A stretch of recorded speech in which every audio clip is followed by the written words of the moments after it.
Everyone had a good snow day last Thursday.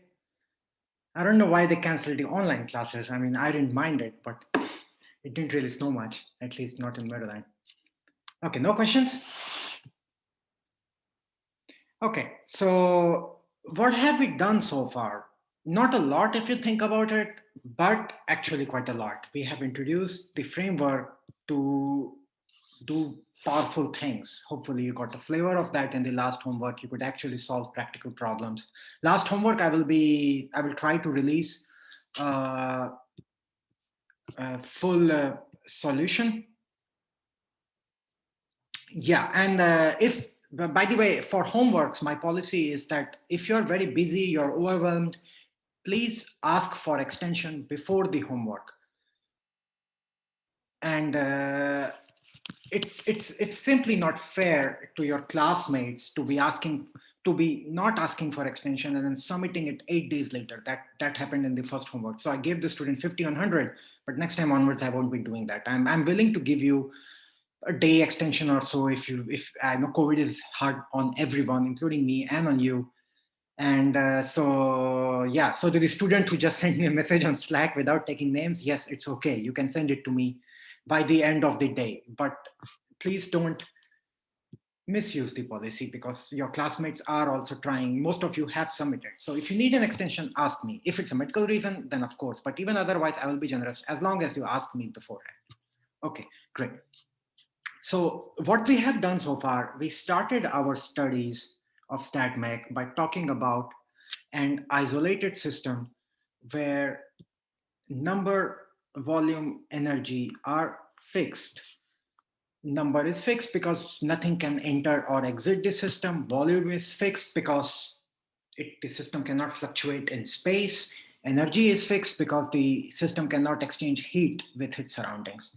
Then we said, well, keeping the energy fixed is kind of painful. How about, so we will have to design a very, very tight furnace from which nothing can escape, this and that. So how about we do something a bit more practical or maybe practical in certain settings, which is we still keep the number as constant. We don't allow mass to exchange, and we still keep volume as constant. We don't allow pressure to the system's boundaries to expand, but we say that the energy of the system can change. This means we enforce a temperature on the system. And that led us to number volume temperature setup. In this case, we introduced the microcanonical partition function S of NVE. And this microcanonical partition function was connected to your pre-StatMech life, which is thermodynamics, in the way that, what did I do here? As you can see, I predicted what I was going to write next. The microcanonical partition function was omega, and it was connected to thermodynamics by S is equal to KB ln omega NVE. For this one, we introduced Q, which was the canonical partition function, which is now a function of NVT because that's what we're talking about. And there we saw that A, or the Helmholtz free energy, was minus KBT ln A of, sorry about that, ln Q of NVT. Okay, so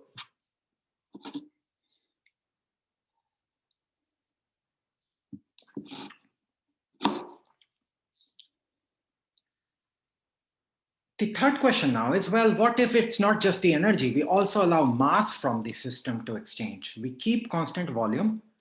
We allow energy to exchange. So we have to talk about temperature, but we also allow mass to exchange. In this case, N is no longer a constant. In this case, the constant we can control is the chemical potential mu.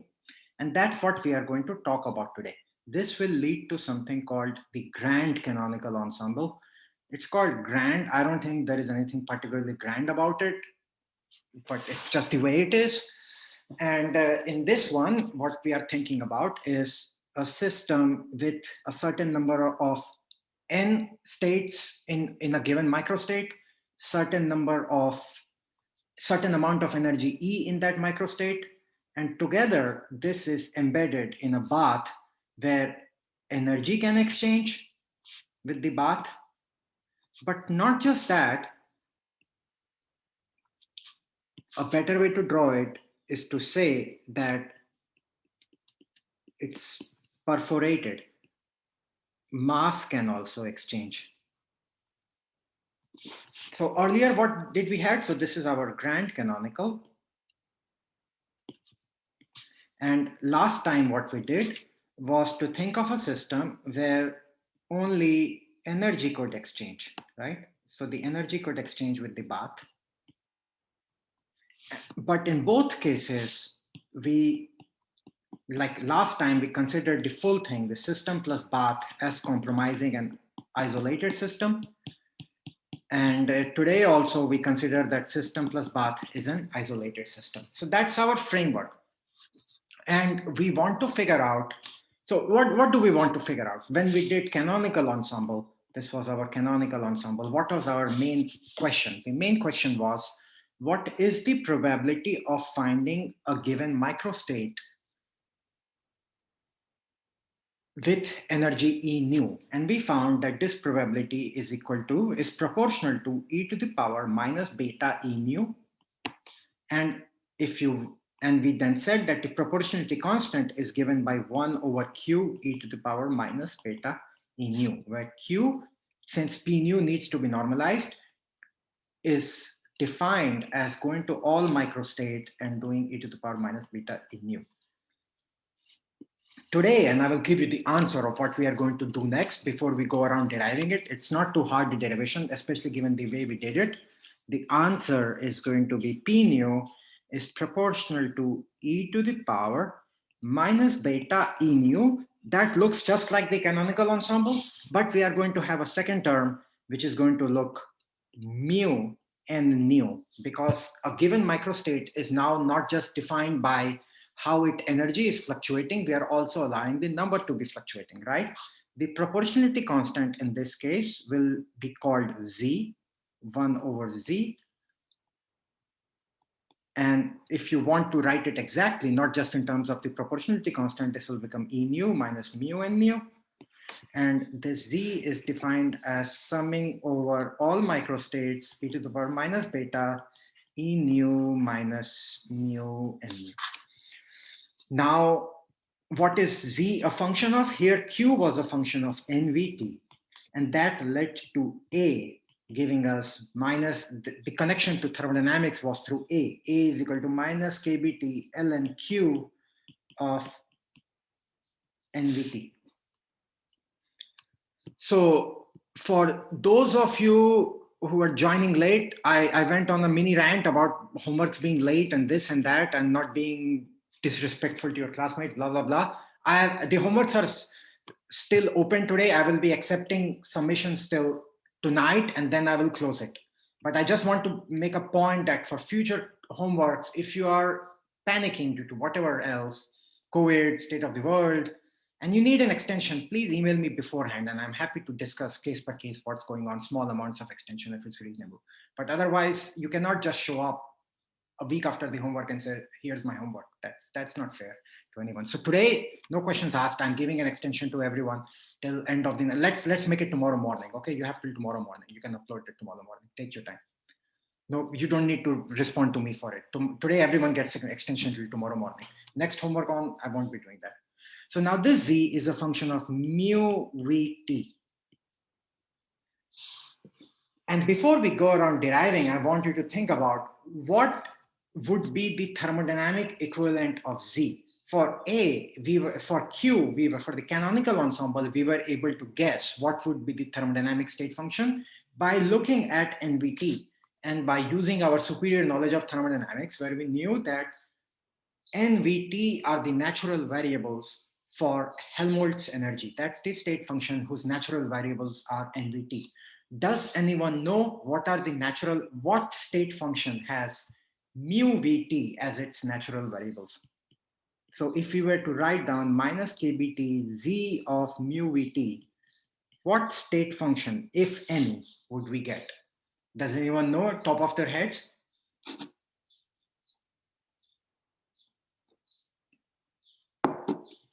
I would be surprised if you do, because often it does not get taught in thermal. If you do know, you can put it in Slack or type in chat or just unmute. No ideas?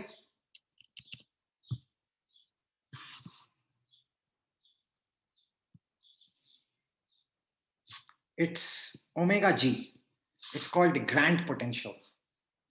And later we will show that even though this looks so complicated, it is actually the same as minus pressure multiplied by volume.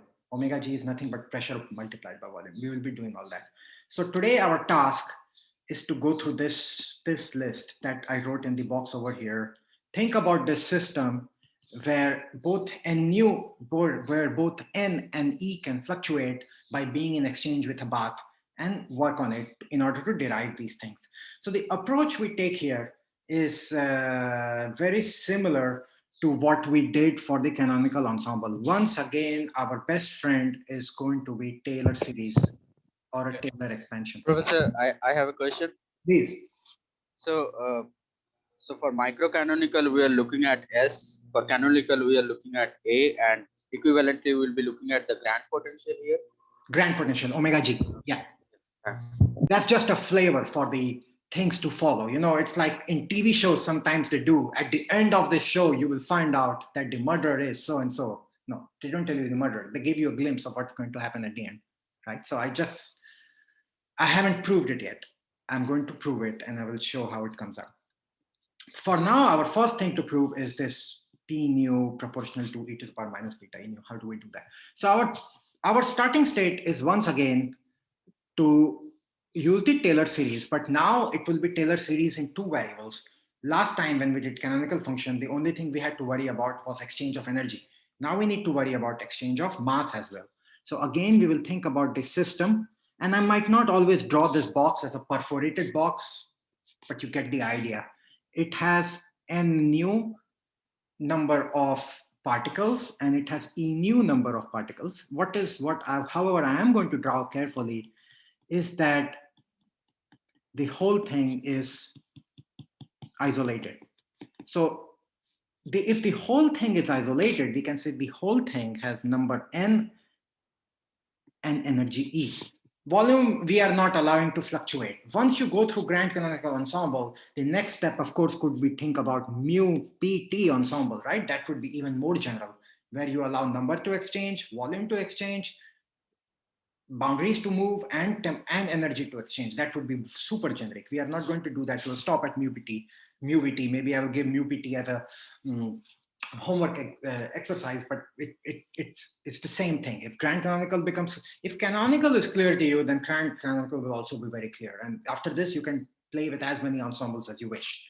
So if the total thing is constant, then let's say the bath has NB number of particles and EB energy. So we are saying that N is equal to N bath plus N nu, E is equal to E bath plus E nu, and we are going to make again in order to use Taylor series, in order to be practical with Taylor series, we need to make the assumption that there are small numbers, right? So our assumption here is that E nu is much smaller than E bath. N nu is always much smaller than N bath. The bath is way bigger than the system. So our system is in contact with a much bigger bath with particles and energy flowing between both. Together, system plus bath is equal to isolated system, is equal to isolated, or microcanonical framework can be used for it. So we will follow exactly the same recipe that we did for canonical ensemble. Let's assume that the system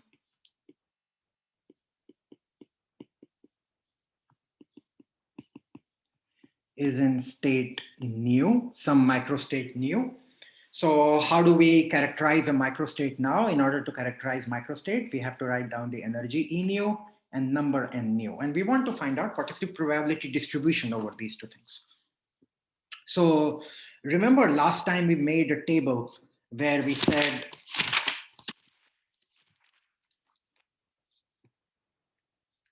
state nu and number of ways for system and bath to exist. So if last time we said E nu is equal to E1, and then we said the number of ways for the bath is going to be omega B E minus E1, right? It's the same idea here now, but instead of just E nu is equal to E1, we also need to write N nu is equal to N1, and here we will have N minus N1, right? Then E nu is equal to E2, N nu is equal to N2, and this becomes omega B, E minus E2, N minus N2, dot, dot, dot, right? And what did we do last time? Then we said that the probability of finding the system, probability finding system in state nu, which per construction is P nu, is given by omega B E minus E nu N minus N nu divided by summation over all nu of this thing, omega B E minus E nu N minus N nu. Does this make sense? This is exactly the same argument as we did for the canonical ensemble. Is anyone unhappy with it? If you're unhappy, just tell me and I will again go back and try to explain.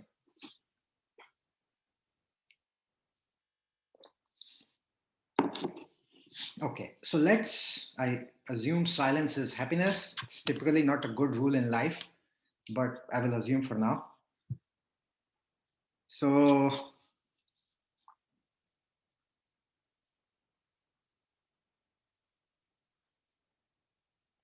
this thing is the exact probability. It is not just proportional. Over here, you can see I'm not just talking about a proportionality constant, I'm talking about equal sign. So let's simplify our lives. Let's just talk about the proportionality constant. We can say that the probability of finding the system in a microstate nu is therefore proportional to omega E minus E nu N minus N nu. And this is omega bath that we are talking about. Okay, what did we do in our canonical ensemble example last time? We said, well, omega is going to be such a huge, massive number. It's better to think about log omega. Therefore, log P nu is proportional to log omega B E minus E nu N minus N nu, right? Now comes our Taylor expansion. We have assumed that E nu is much smaller than EB and thus E, right? Because E is more than EB. E is EB plus E nu. We are not talking about negative energies. Similarly, N nu is much smaller than N. Therefore, ln P nu is proportional to, we Taylor expand this thing around E. So when we are exactly at E, it becomes omega B E comma N. And now we will have first derivatives, but now we are going to have two first derivatives because we are talking about function of two variables. So this will be minus partial ln omega by partial E at constant NV. Just to make sure that everyone is awake, what should I write next to this derivative? What is the thing that goes over here? I'm stuck if no one helps me. I know Kishla is awake, so Kishla doesn't get to answer. Anyone else?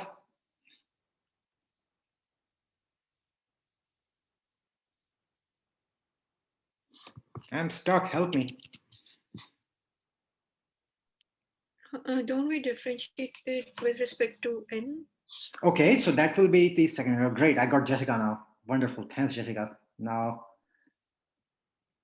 okay, that's true. So absolutely correct. I need that term, but what I'm asking, what comes here and what comes here? So Jessica, you have got a 2 for 1. Now you have to answer 2 questions for me. What should I put in this first thing over here, and what should I put in this second thing over here?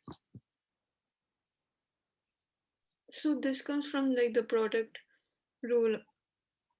Even simpler, think about Taylor series. When we do f of x plus h and we do f of x plus f prime of x, what do we multiply it with?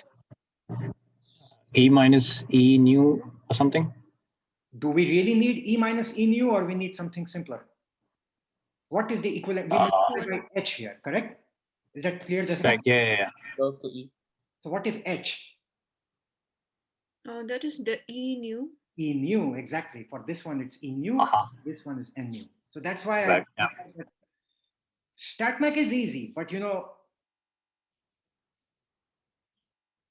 it's if you don't pay attention, you will get lost. And then when you go back and look, you'll be like, wait, what happened? It's all too much. In fact, this is my 4th time teaching StatMech.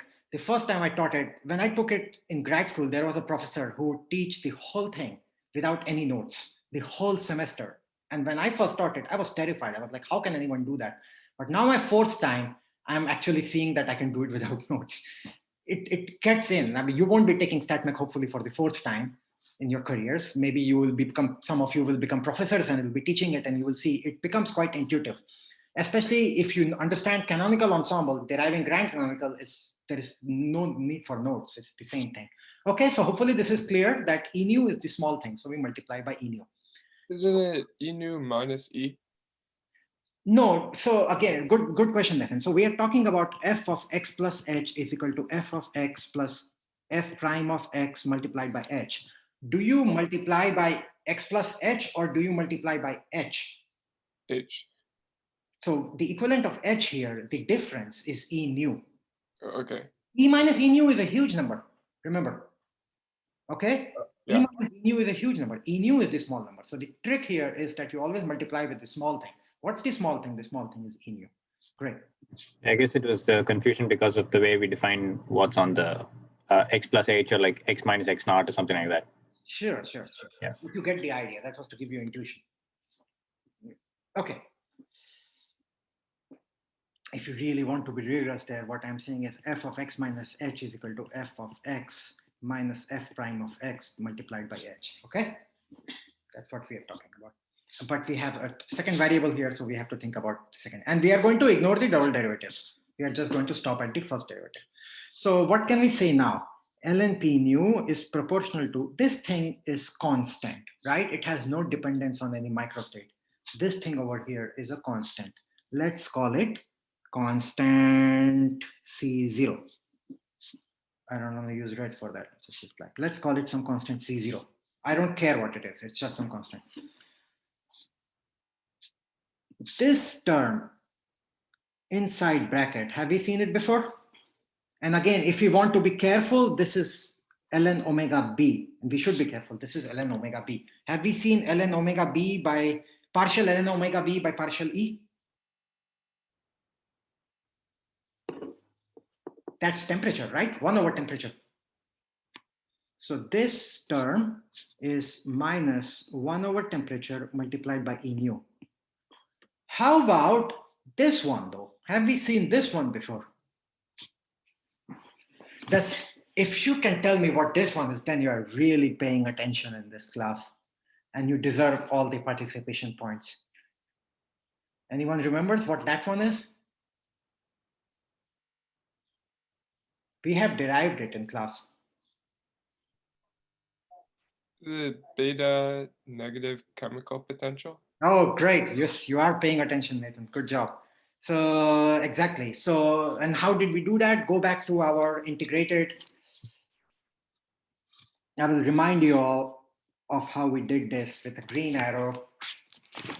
We said our ds is equal to 1 by t dE plus p by t dV minus mu by T dn. Remember, this was the integrated first and second law of thermodynamics, which shows us immediately that minus mu over T is equal to partial S by partial N at constant VE.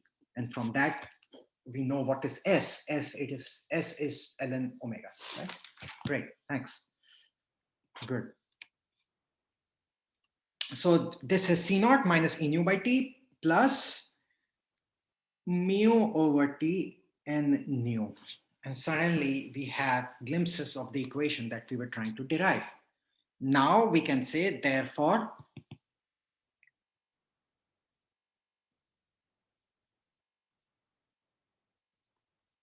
let's multiply it all with KB,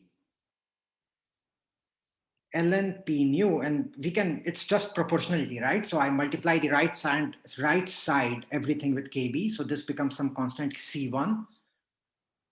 Not multiply, I actually divide by KB. And this becomes 1 over KBT E nu, and this becomes mu over KBT N nu. I haven't done anything magical. We are talking about proportionality. So we can always multiply, divide by a constant, right? Therefore, we can say that Will not there be a constant in the left side also? it's just proportional. Why do you feel sad about it? Right? Don't be sad about it. It's just proportional. It's the same thing. It's proportional, it's magical. Who cares? Everything multiply, divide. It's wonderful, I think. So now we can say, therefore, P nu is proportional, and I'm going to get rid of my C1. If we take e to the power both sides, right? We take e to the power this thing, and we take e to the power this thing. So e to the power ln P nu becomes P nu, and we get P nu is proportional to e to the power minus 1 over kBt can be written as beta E nu, and this one becomes e to the power plus mu beta n nu. And we have just shown what we wanted to show. P nu is proportional to e to the power minus beta E nu minus mu n nu.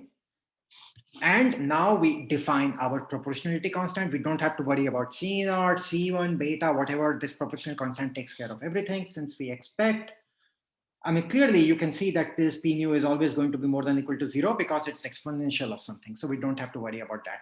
But we also want summation P nu is equal to 1, right? In order to do that, we define Z as the grand canonical partition function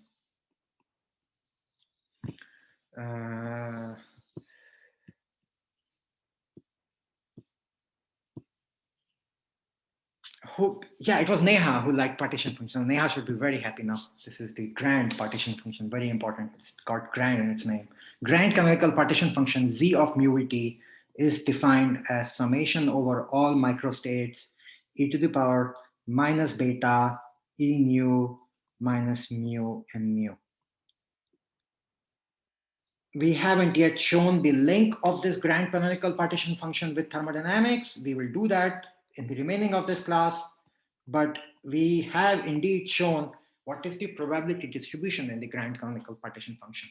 And it is just like the canonical partition function. The derivation is actually alarmingly simple. There is nothing. It's if you know Taylor series, and if you remember this formula in green, the derivation is really, really simple. And that's why I like the Chandler approach over the Macquarie approach. Macquarie approach doesn't do the derivation like this. It does the derivation through something called Gibbs entropy. I will tell you how that works in next class, or maybe the one after that. So you can go and look it up, and you can judge for yourself which way of deriving StatMech ensembles do you like most. For those of you like Nathan, who come from an electrical engineering background or information theory background, you might like the second approach more because it's really information theoretic. This one is, I find it more intuitive. It's more physical. And you can derive all sorts of ensembles through this, right? If I ask you now, well, what if the system exchanges not just mass, but also volume, and I want to worry about pressure then, mu pt. You will do the same thing, but now you will do Taylor series in 3 variables, right? And again, stop at the linear term, and you can derive something like this. You can do generalized ensembles. In fact, Chandler doesn't even go into grand canonical ensemble. He just stops at a generalized ensemble and gives you the machinery to describe any ensemble that you care about by using the Taylor series formulation, which I think is quite nice. Okay, so we have this Z mu VT. The question is, how does Z connect to thermodynamics? That's what we need to show next. So in order to do that, what I would like to do first, let's see, what do I need to do in order to do that?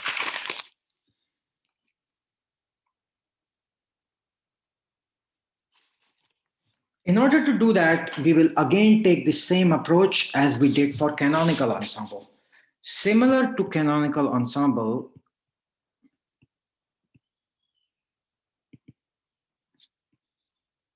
proof or approach, we will talk about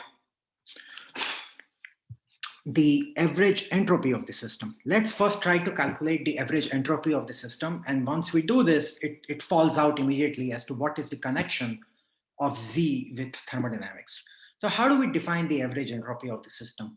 We use the same physical argument that even though the number and volume in the system are allowed to fluctuate, the fluctuations are going to be small in the thermodynamic limit.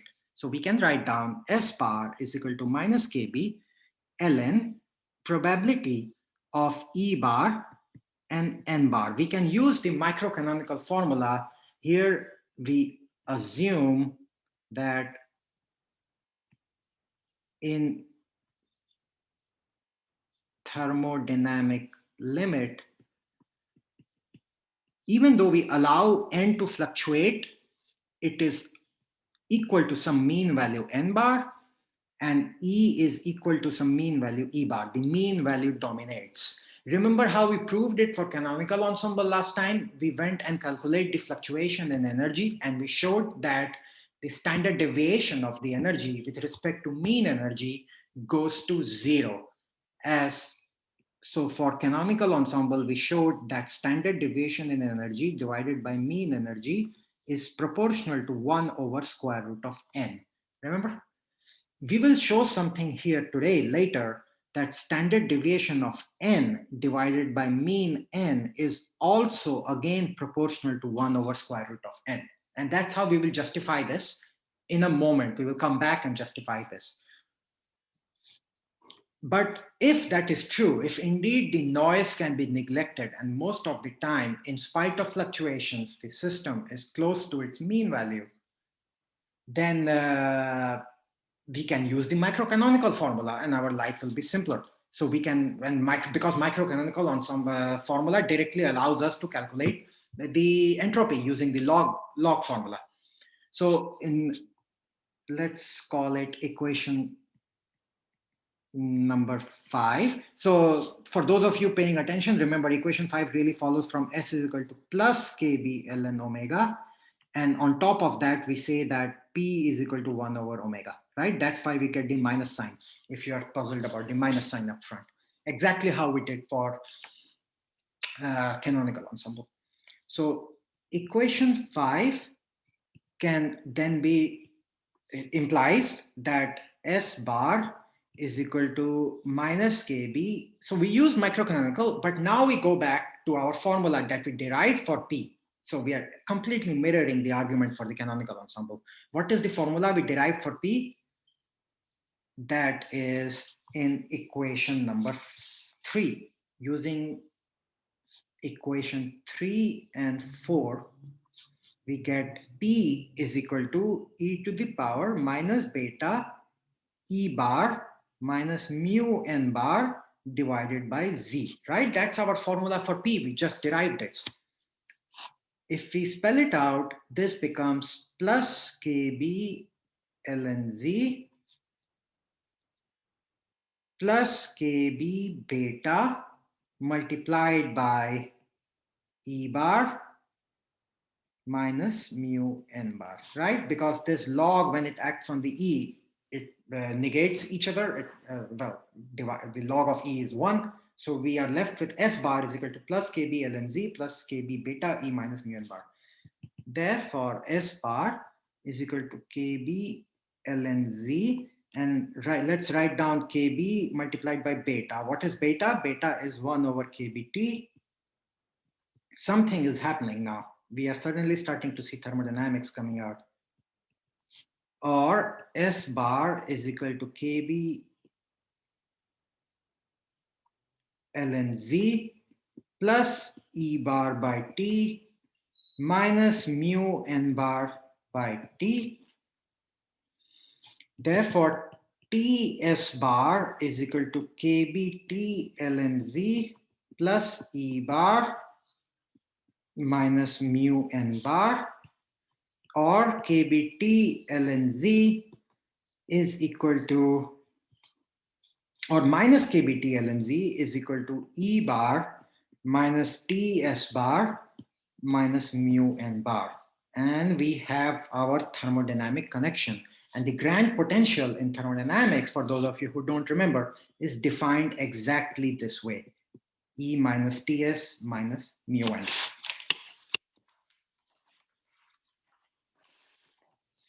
Or another way of thinking about the grand potential, it comes from taking a Legendre transform from the Helmholtz energy and subtracting minus mu n of it. So this grand potential is a function of mu Vt.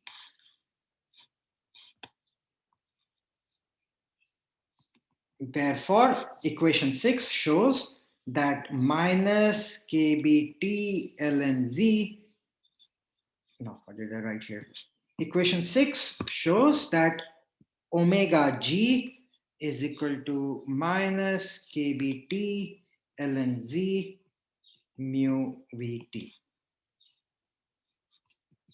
That's our connection of the grand canonical partition function with thermodynamics. Any questions?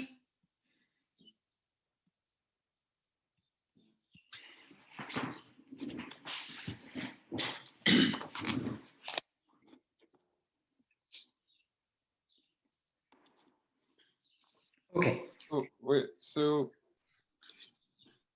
do you like for this potential, when you think of the phase space, is like the number of like the dimensions kind of changing over time? Or Dimensions are not changing, it's the projection that is changing, you know. So I see what you mean. You're saying because phase space is defined as, yeah, you're right. This is a good point. So what Nathan is saying, that phase space was always defined as r to the power 6n, right? yeah. And in a funky way, I'm allowing n to change. Yeah, you're right. The dimensionality of phase space is changing. However, the dimensionality of phase space is changing for a smaller subsystem, which is embedded in a bigger system. And the dimensionality of the smaller phase space and the bigger phase space lead to one phase space, which is constant. Does that make sense? Kind of. Yeah, it's funky if you think about it. Okay. Good. Now, what I would like to show next, that is omega G, which actually looks complicated, E minus Ts minus mu, and I always forget what is omega G, believe it or not. I remember what is Gibbs, I remember what is Helmholtz. Omega G, I forget. I'm going to show next that this omega G is actually really simple. It is nothing but minus pressure multiplied by volume. That's easy to remember, right? That pressure multiplied by volume. Therefore, we are going to show that KBT ln Z is equal to PV. Now that's very interesting. That almost reminds us of the ideal gas law, doesn't it? If you replace ln Z by N, you are getting PV is equal to NKT. That's almost like ideal gas law. So it kind of gives you some intuition for what this Z is. But we have to show this. So let's show next that omega G is equal to minus PV. How do we do that? This is going to be a thermodynamic argument. I like it quite a lot. Let's see if you like it or not. So in order to do that, we have to really meditate a little bit upon omega. So omega G TV mu is defined as E minus Ts minus mu n. This one is an intensive variable. This one is an extensive variable. This one is an intensive variable, right? So it's a function of three things in which temperature is intensive, volume is extensive, mu is intensive. Now, we are going to use this observation in a moment, but before that, let's write down d omega g. What's d omega g? Wonderful, we can do a lot of differentials now in this equation on the top. That's going to be dE minus TdS minus SDT minus mu dN minus nd mu.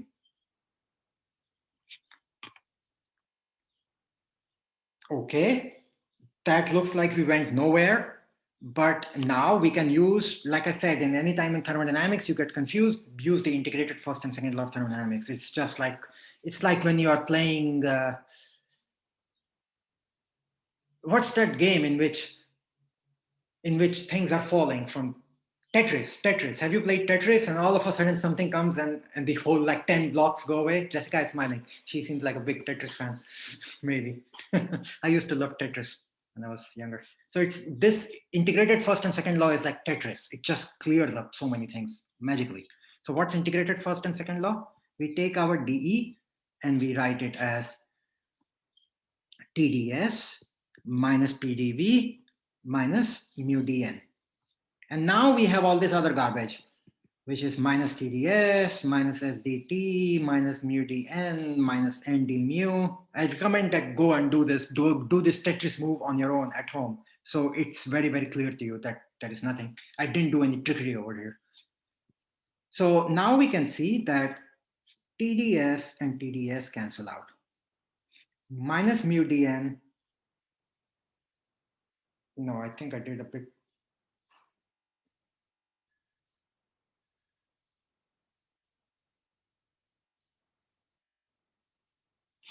I think I rushed. Let's go carefully. No, let's not rush. Let's not rush. That's not good. Not good practice. So this I agree with. Okay, so d omega g is equal to minus TdS minus SDT minus mu dN minus nd mu. So let's think about dE. So what do we know about dE? dE is going to be TdS, that's the Q part, minus PDV plus mu dN, right? I was missing a sign over there, right? So yeah, this is first law of thermodynamics says that the change in energy is change in heat plus volume work done, expansion work done plus any other work done. Okay, so now we can write down d omega g is equal to TdS minus PDV plus mu dN. This goes and replaces all of this.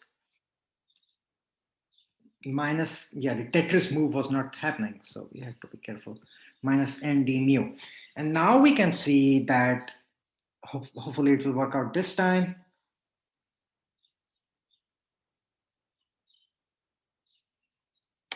I again missed, so TdS minus PDV plus mu dN minus SDT, and I missed a minus TdS. So this TdS and minus TdS cancel, plus mu dN minus mu dN cancel, and the other things don't cancel. We are left with d omega g is equal to minus PDV minus SDT minus nd mu. Does this make sense? I think it does, because the variables here are volume, temperature, and mu, the natural variables that are coming out of it, right? That's what we had written. Omega g is a function of TV mu. But now notice that partial omega g by partial volume at constant mu and t is equal to minus pressure. Now, what can we say about omega g itself? Is it going to be intensive or extensive or hyperextensive, and why? Any ideas?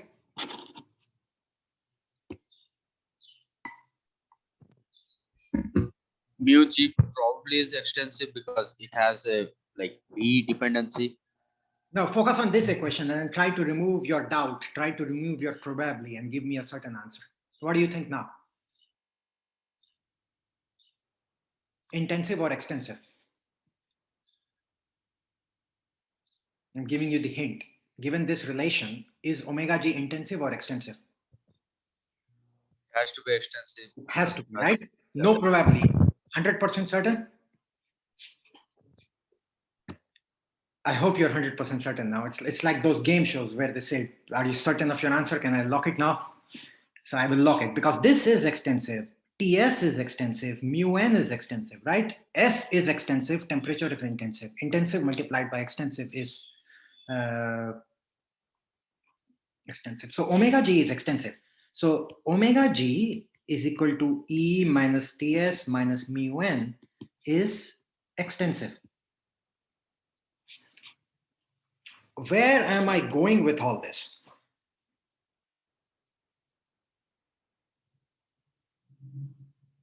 What I'm going with is to say that if omega g is extensive, this means that omega g must be proportional to volume. Why must it be proportional to volume? Because the other things that it can depend on, temperature is intensive, mu is intensive. So this is kind of like a subtle argument here that you should pay attention to, that because omega g is extensive and the only three variables it depends on are temperature, which is intensive, mu, which is intensive, and volume, which is extensive. Therefore, omega g must be proportional to volume. But at the same time, let me actually number before we get lost, and later if you all have questions, let's call this equation number 8. Let's call this equation 9, equation 10, equation 11. So equation 11 is telling me that omega g is proportional to volume. But equation 10 actually tells me what is the proportionality constant. It is minus P. Therefore, 10 and 11 together tell me omega g is equal to minus pressure times volume. So this is thermodynamics. This page, what I have done so far, has nothing to do with StatMech, right? This is purely thermodynamics. And if you want to look up a proof for this, you might be better off going and opening up a book on thermodynamics rather than statistical mechanics.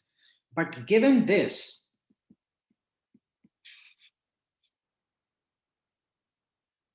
equation 7 and equation 12. What was equation 7? Equation 7 was omega g is equal to minus kBT ln z. And equation 12 is omega g is equal to minus PV. Therefore, minus PV is equal to minus kBT ln z of mu Vt, or PV is equal to kBT ln z of mu Vt. Excuse me. So we just finished our connection of the grand canonical ensemble with thermodynamics. The grand canonical ensemble, if we go to the very first page today, we have just shown that this is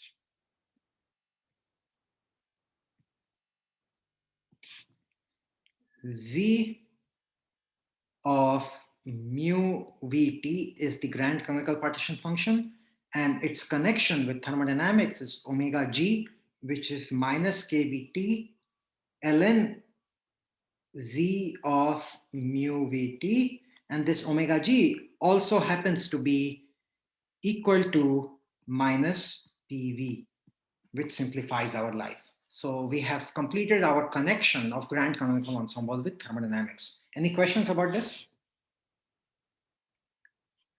I always find this proof to be subtle, this argument about omega g being proportional to volume, and then all of a sudden you get omega g proportional to minus PV. But if you pay attention, it's not too bad. It's quite rigorous. It's not quite rigorous, it's rigorous, but it's a bit subtle. Oh, so sorry, can you repeat 10 and 11? How do you get to omega g is just equal to minus PV? Is it because? Do you like equation 11? Yeah, it makes sense. You like equation 11, right? Yeah. So would you still like it if I told you that equation 11 implies omega g is therefore equal to k times v for some constant k? Yeah. Now, if you think about equation 10, does it not show you that k must be equal to minus p? Yeah, that's okay, fine. It's kind of nice, right? It's like all of a sudden it's very simple if you think about it. Okay. Yeah. The more subtle argument is equation 11. The fact that we are directly saying that omega g is proportional to volume, but that's just proportional, that's just extensive. If omega g depended on volume and something else which is extensive, then we would not be able to make this argument. But since omega g depended on volume and two other things which are intensive, which is chemical potential and temperature, that's why we could make this argument. So the thing that worked to our advantage here was that these two other things on which omega g depends are intensive. If one of them was extensive, then we would be in trouble. Okay, great. But Go ahead. if that is, sorry, hold on. So if that is the case, then if we still do d omega g, it can only equal to minus PDV. That's all we can preserve. D omega g is minus PDV minus SDT, but I'm talking about this. Don't ignore this, right? Yeah. But in equation 12, we already say that omega g is equal to minus PV. I just start from That's here. always true. And, But keep in mind when you're talking about intensive and extensive, you're not talking about variations in intensive quantities. Mu and T are intensive quantities. You're talking about variation in N, not in the extensive quantities, and not in the intensive quantities. Okay. So proceed with it in a mathematical manner. First, see that equation 11, in fact, perhaps I should have written equation 11 first. If you buy equation 11, then equation 10 is a direct consequence of equation 9. And combining equation 10 with 11, you get omega g must be proportional to minus PV. Because here, there is nothing. We are just saying omega g is proportional to V, period. And then we are saying the proportionality constant must be minus P because of equation 10. Okay? Okay. Good. Still not entirely convinced. Think about it more and then ask me on Slack, okay? This is a subtle argument. So as many things in thermodynamics and statistical mechanics, sometimes you have to go back and think about it. But it's rigorous and it's correct. There are other ways of also proving this. I find this to be the nicest way. The other ways are a bit more convoluted. There are definitely other ways of proving this. Okay, at this point, we have shown the connection between grand canonical ensemble and thermodynamics. What is the next natural question we should be asking in our study? And try to draw parallels with how we did for canonical ensemble. What is the next question that we should be asking here? Any ideas?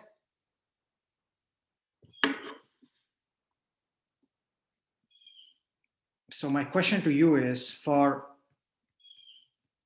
grand canonical ensemble, what should be our next enterprise or next question? What should the answer is next? And I want you to help me ask the question before I answer it. Specific heat, maybe? You're going too far ahead. Let's think simple. Very simple. So I've got Sham's attention, so now I'm going to stay with Shams. So Shams, what was the difference between grand canonical and canonical?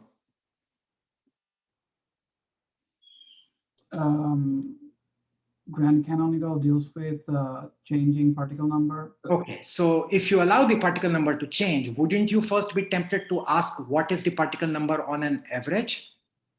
Right. And similar to heat capacity, you had the right idea. How does the standard deviation of the number of particles depend on the system size, right?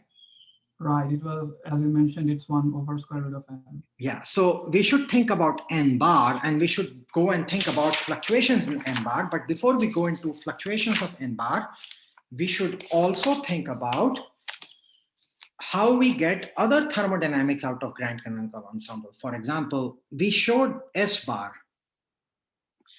or actually, how do we get the average energy out of grand canonical ensemble? How do we get the pressure out of grand canonical ensemble, right? So what I'm going to show next is that n bar is given by 1 over beta partial ln z by partial mu at constant volume and temperature.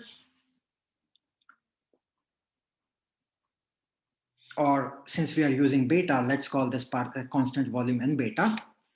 Then I am going to show you that E bar is equal to minus partial ln z by partial beta at constant constant mu and volume plus mu times n bar. And then I am going to show you that average pressure is equal to 1 over beta partial ln z by partial v at constant mu and temperature. These are the three things I am going to show next. And these three things capture a lot of information. They are showing you a variety of thermodynamics, how you can, so basically they are showing you that once you have managed to calculate z as a function of mu vt, you can take three partial derivatives of these things, right? Notice that these equations, which I'm going to call equation number 13, A, B, C. Equation number 13, A, B, C have only partial derivatives, and you can define a partial derivative of a function of three variables, well, in three different ways. You differentiate with respect to mu, keeping v and beta constant. You differentiate with respect to beta, keeping mu and v constant. You differentiate with respect to v, keeping mu and beta constant. And from these three partial derivatives, you can get average number, average energy, and average pressure of the system. The fluctuations always involve second derivatives of the partition function. So, and this is kind of like a subtle point which many books do not talk about. Mean thermodynamic quantities depend on first derivatives of partition function. PF has nothing to do with the restaurant PF Chang. This is partition function. Fluctuations in thermodynamic quantities depend on second derivatives of partition function. A natural question that one of you should be, some of you, maybe all of you should be dying to ask me at this point. What do you get out of third derivative of partition function?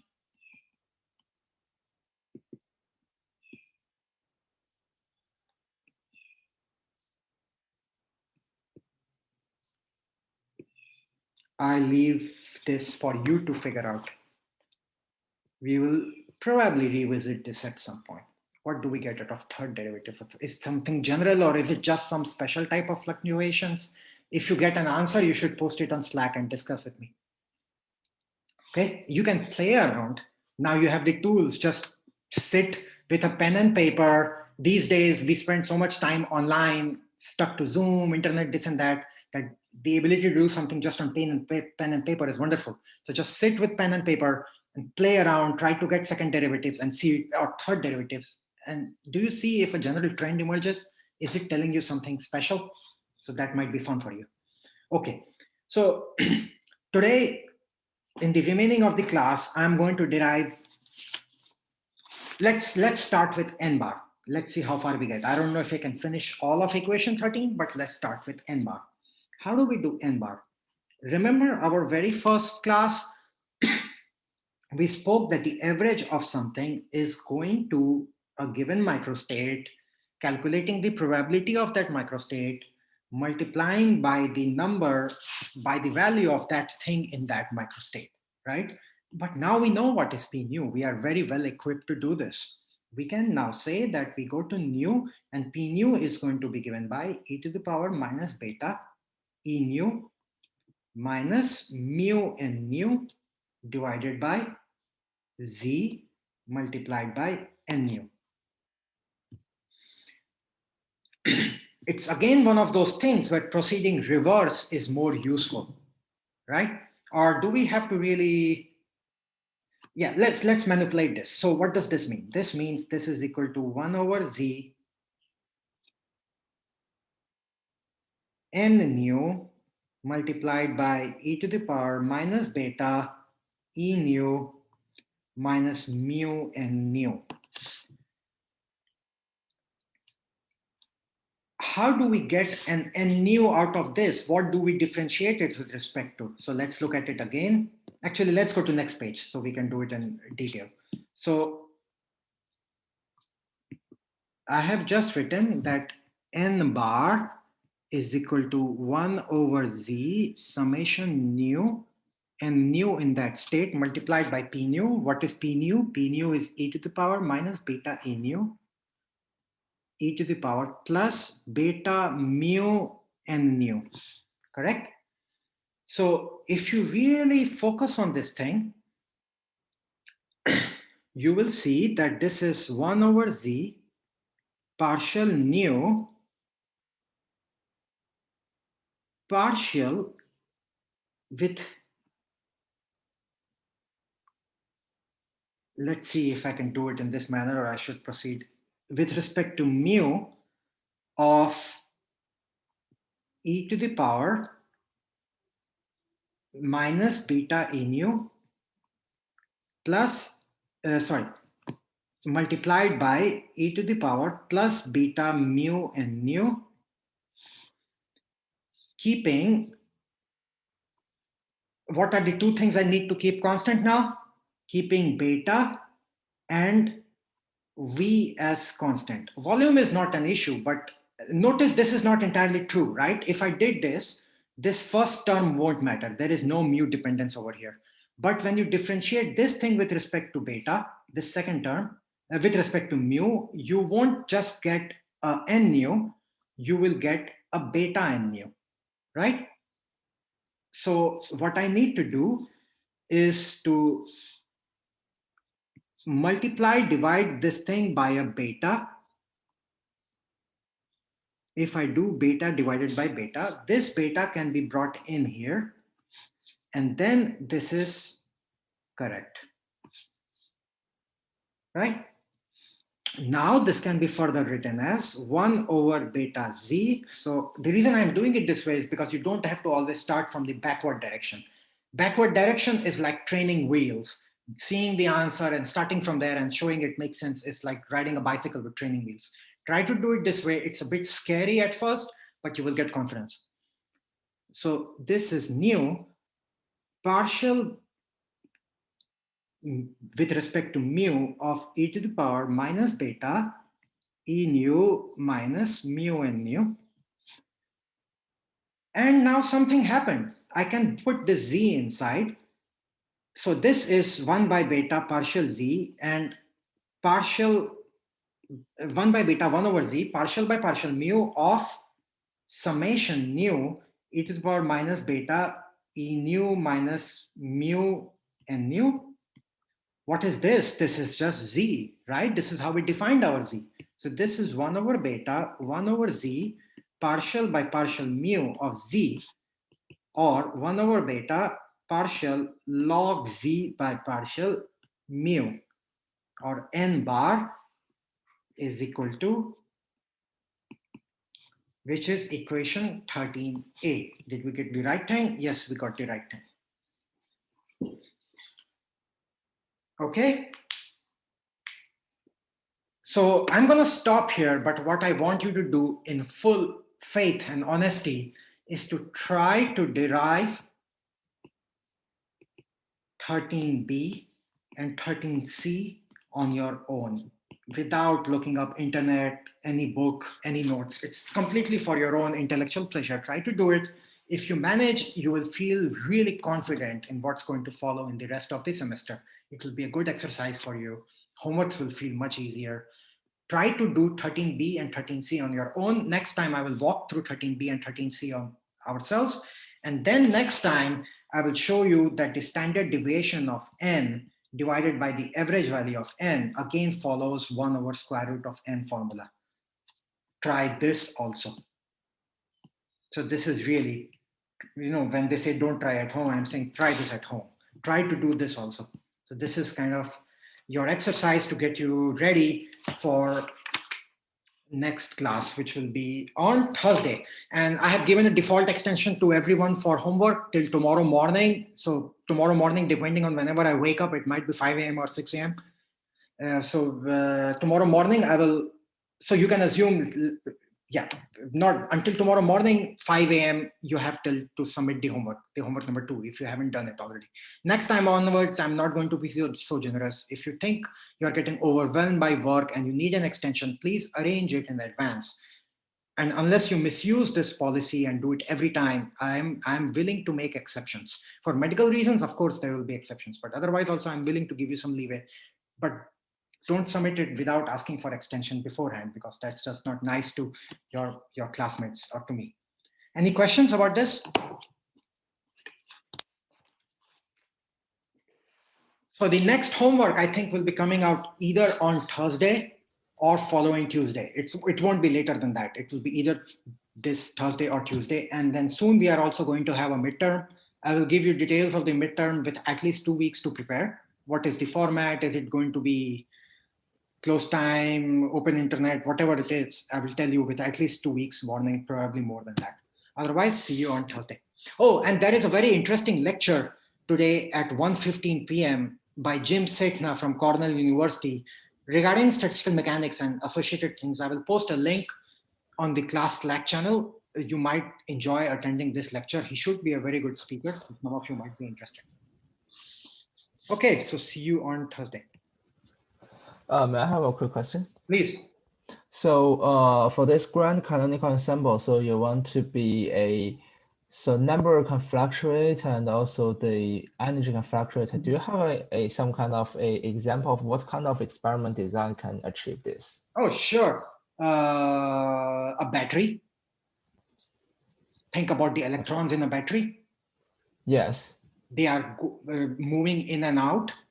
The temperature of the battery is also going, the energy of the battery is going up and down depending on how you have connected it. Grand canonical is almost always the most common thing. The other example is crystal nucleation. When you have, think about, you have a vessel and you are trying to look at a crystal which is forming inside the system, right? So if you focus the size of the crystal, how it is going, increasing in size, is the number constant? No, right? The number of the atoms in the crystal, I think nucleation is actually the best example for this. The number of atoms in the crystal which is nucleating are increasing. But at any time, it has to maintain chemical equilibrium with the solution from which it is forming, right? Hence, mu is constant.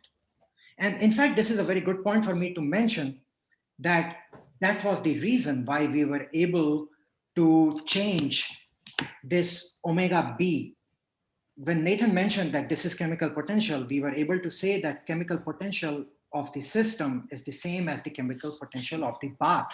Mu B is equal to mu B system, right? That's the argument we used here. Similarly, the crystal that is forming must keep the same temperature as the bath, right? As the solvent. So crystal nucleation is the best example. I see, thanks. Yeah, so for those of you who are doing simulations, it becomes, in computer simulations, it's kind of hard to do grand canonical ensemble, believe it or not. You might believe it. So if you do crystal nucleation very rigorously, you have to do grand canonical. But you know the other good reason why it does not matter which ensemble you pick, because in the large system size limit, all ensembles are the same, right? It's almost like when people say all religions are the same, if you really think about it. So in the large thermodynamic limit, it doesn't matter which ensemble which you adopt. However, in practice, it matters a lot. So I will write down here for those of you who might be looking at this later. Crystal nucleation is perfect example where mu Vt is needed. In general, you might even want to use mu Pt, right? And you can derive the formula for it. It will just be a bit more complicated. Good. Any more questions? I have another question. Say, like practically, how do you usually tune the chemical potential? Because I know that in some semiconductor systems or some metals, they will dope the material and tune the chemical potential. But is there any like a quantitative way of tuning the chemical potentials? Well, you answered it yourself. So it depends on the application area. If you're looking at semiconductor materials and things like that, then yes, doping is the way to control it. Because chemical potential is actually quite closely related to the Fermi energy. And Yeah. and we will be visiting that later. But we won't be talking too much about chemical potential engineering, but one of the ways to do it is to really dope the system. So you answered it yourself. The other way to do it is to, I don't know how else would you do it. Doping is the thing that comes to mind first. Then you can try to affect the bath itself, right? You can add more and more. So for example, let's think of the crystal nucleation problem and you want to change the chemical potential. Or even simpler than crystal nucleation, you think about sugar nucleating from a sugar solution. One way to change the chemical potential is to add more sugar to the system, right? So because we assume that the system plus bath is an isolated system, right? Yeah. But if that is not true, if you're willing to add more stuff to the isolated system itself, then the chemical potential will change, right? Yeah, yeah.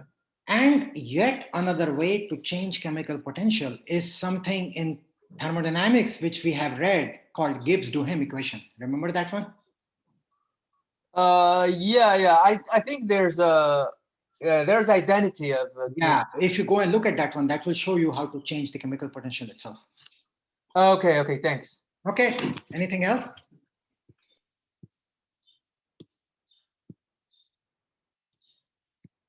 Okay, and someone asked you about the office hour. The office hour is the same link as the class. Okay, so see you all on Thursday. Bye-bye.